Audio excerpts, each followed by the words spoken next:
So we'll go to the map here and we'll go down to Eilat.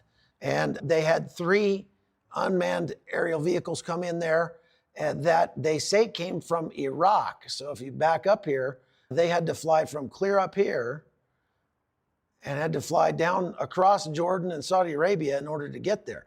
One of them got shot down. One of them struck the port area, which is already empty. The port has gone bankrupt because of the Houthi craziness that's gone on down there. So there's basically nothing happening at the port. So one of them struck the port, didn't really damage much of anything. I think just put a small crater in a parking lot or something. And they said the third one they lost. They didn't know where it went. So it probably just overshot Eilat, went out in the desert and buried itself in the sand somewhere out there. No injuries there, but it is significant that came all the way from Iraq. The United States Biden administration has been pushing Israel to declare a 21-day ceasefire in Lebanon. And they didn't just say, hey, Israel, let's talk about a ceasefire. How about we come together at the negotiating table and talk to Hassan Nasrallah and see if we can get everybody to agree to a ceasefire. No, that's not what they did.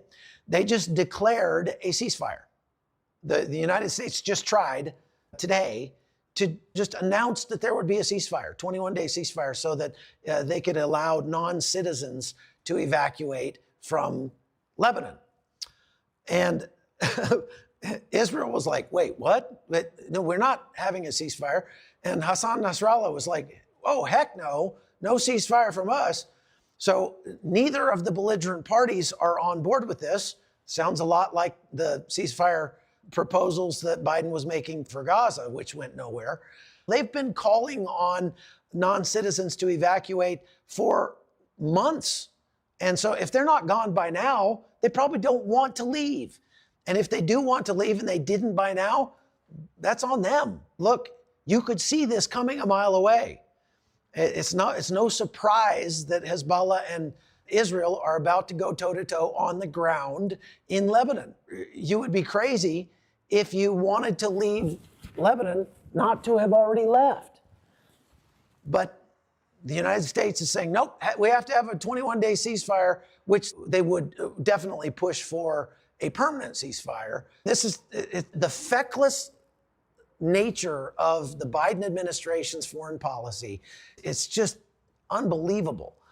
A theme that we see over and over again. You'd think that these organizations would learn that in virtually every case, Israel gets attacked by somebody else, then Israel rises up to defend itself, and by the time it's over, Israel wins, and the attacker that started the thing ends up with massive losses. We've seen that from Hamas. It's absolutely horrific what Hamas did on October 7th, but the losses that have been seen inside Gaza have been orders of magnitude worse.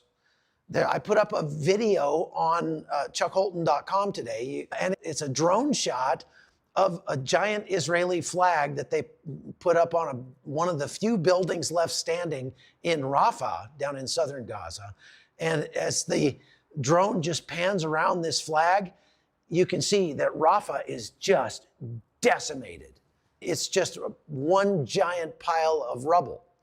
And that's really unfortunate for the people who were living there. That's really bad for them. And I legitimately feel sorry for the innocent people who have lost their homes because of the actions of Hamas.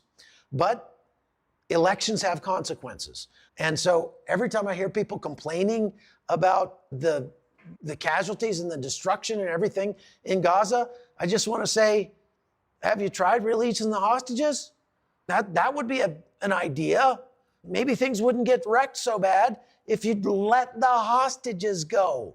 You bunch of morons. They're destroying the homes that have military infrastructure in them.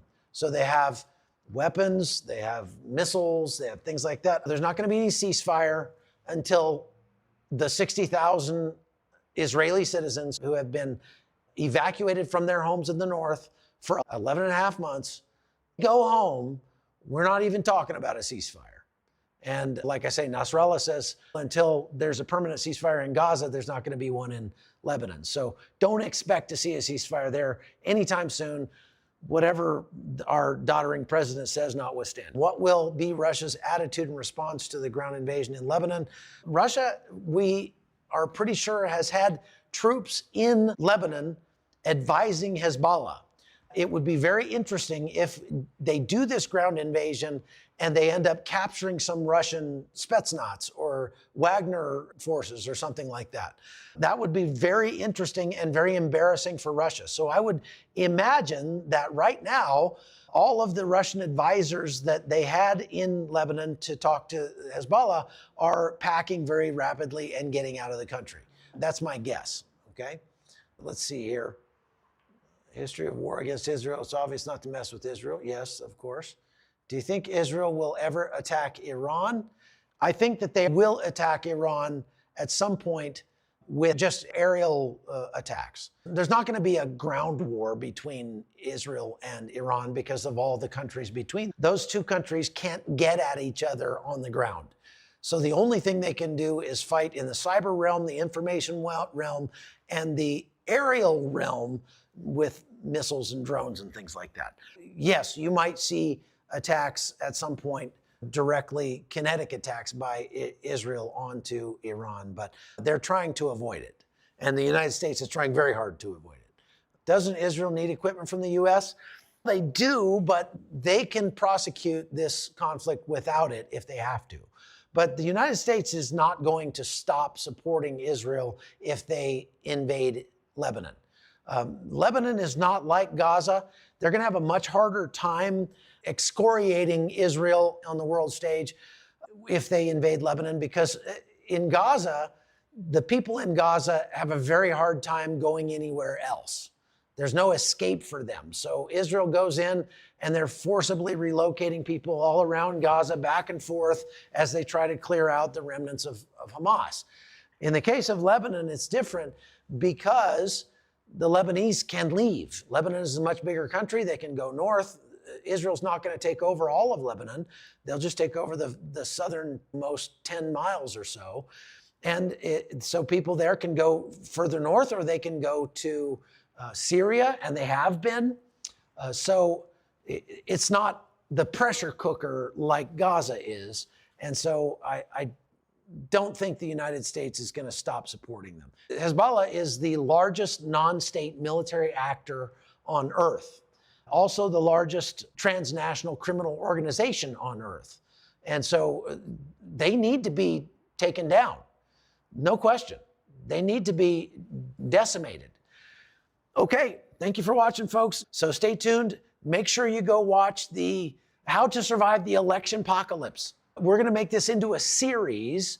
And again, if you are subscribed over at chuckholton.com, you can get access to the printed booklet that goes along with the live that I did. Make sure you go over there and sign up as well. All right, God bless you. We'll see you next time.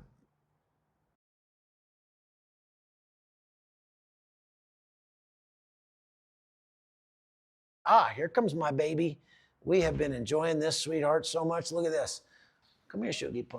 Oh, yeah, there she is. Look at her. Is that not the cutest baby you've ever seen in your whole life? Huh? How you doing? You see Grandpa? Who's that?